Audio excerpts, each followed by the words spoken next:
ఏమి నా పుణ్యము నీ మాల వేసే మోక్షమొచ్చే ఎంతమందికుంటుందయ్యా నిన్ను చేరే అదృష్టం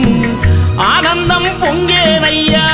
నిన్ను చూసిన క్షణం తండ్రి నిన్ను చూడంగానే కన్నీరు తన్నుకొచ్చే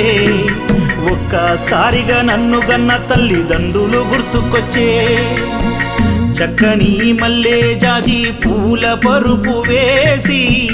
బంగారు ఊయల గట్టి ఊయలూపనా